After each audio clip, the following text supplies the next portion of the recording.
Chapter 5. To the Moon. Later that afternoon, Claudie asked Porter if he would take her and Jody to the Bronx to watch the Lincoln Giants. Her little brother was obsessed with the Negro Leagues baseball, and Claudie promised she would take him to a game this summer. Honestly, Claudie didn't care a lick about baseball. She always lost track of the score and started daydreaming as soon as the white ball arched across the sky. And yet, she promised to go with Jody. And this is another thing Claudie could admit she was good at. She always kept her word. Sure, Porter said, palming Jody's head. I don't have a gig till tomorrow anyhow. Jody's favorite player was Joe Williams. And on the train to the ballpark, he rattled off the starting pitcher statistics. Guess how many strikeouts, Claudie, he said, tossing his ball into the air. Guess. Oh, I don't know, Claudie said. She was distracted, still thinking about the story Porter had told her about how the colored soldiers were treated. She tried to cast the troubling thoughts from her mind once they arrived at the ballpark. Thank you so much for all the likes. I really appreciate them. Thank you. If you're just joining, I'm reading from this book tonight, Meet Claudie, an American Girl, Chapter 5. Her parents had given her money for a treat. She stopped at the concession stand and chose a Baby Ruth candy bar to split with Jody. As Claudie climbed up the stands, she spotted her friend Winston Martin. Thank you for the likes. Thank you. He was a dark-skinned boy who wore thin, wire-rimmed glasses that he always forgot to clean. He was sketching in a notebook splayed across his lap. What are you drawing? Claudie asked, plopping next to him. Winston tilted the notebook towards her. In the center of the page, Joe Williams leaned against the bullpen, chewing on a toothpick. Hi, welcome. Reading for this book tonight. Thank you for all the likes. I really appreciate them. Thank you so much, Olaf. Claudie was always startled by Winston's sketches. Sure, she doodled on the edge of her notebook when she grew bored in class. But she couldn't draw anything that looked even close to real life. As she peeked through Winston's sketches, she saw entire scenes unfolding.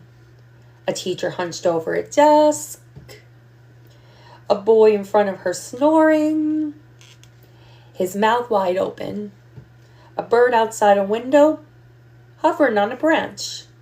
How'd you learn to draw like that? Claudie asked. Winston shrugged. I don't know, he said. I just started when I came to Harlem. I'd never been in a city this big before. I just wanted to get everything down so I don't forget it. Where were you born? She asked. Canton, he said. It's in Mississippi. Claudie had never heard of it. What's it like? She asked. Winston laughed. Hot, he said. Dusty. Small. Nothing like Harlem, that's for sure. Why'd your family move here? She asked. Because, he said as if it were obvious, they wanted me to have opportunities. We don't have nothing like this in Canton. Thank you for all your likes. I really appreciate them. Thank you so much. She glanced around the ballpark. A baseball team? Or colored doctors, he said. Colored businessmen? You can be whoever you want to be in Harlem. Claudie knew that many of her neighbors had moved to Harlem from the South. Her father was born in South Carolina, and her mother had grown up in Georgia.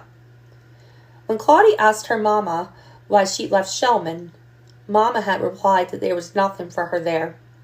Her family worked on a farm, and if she stayed, she would have spent her entire life farming too. Thank you for the follow. Claudie giggled, trying to imagine Mama as a farmer. Her mother, who read the newspaper while scrambling eggs. Her mother, hunched over her Underwood typewriter, clanking away on her latest story. Her mother, dashing off to the subway to chase down a source. Her mother never seemed more alive than when she was reporting. How could Claudie ever imagine doing anything else? Maybe, Claudie thought, she had never fully considered what it meant that she'd always lived in a place where people wanted to escape to. Before she could ponder this idea further, she heard a loud crack. She glanced up to see Joe Williams hit a home run so far that Jody swore the baseball had flown all the way to outer space. "To the moon," Jody said, tugging Claudie's arm. "Bam! All the way to the moon." She laughed as they stood with the cheering crowd.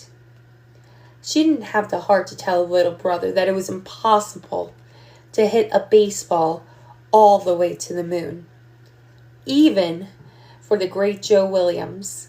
Besides, wasn't it wonderful to imagine such a thing? Who cared if it was real or likely or possible? Claudie pictured the baseball hurtling through the atmosphere, spiraling into outer space, spinning white and red past the stars. A colored man hitting a baseball all the way to the moon. Why couldn't it be possible in Harlem?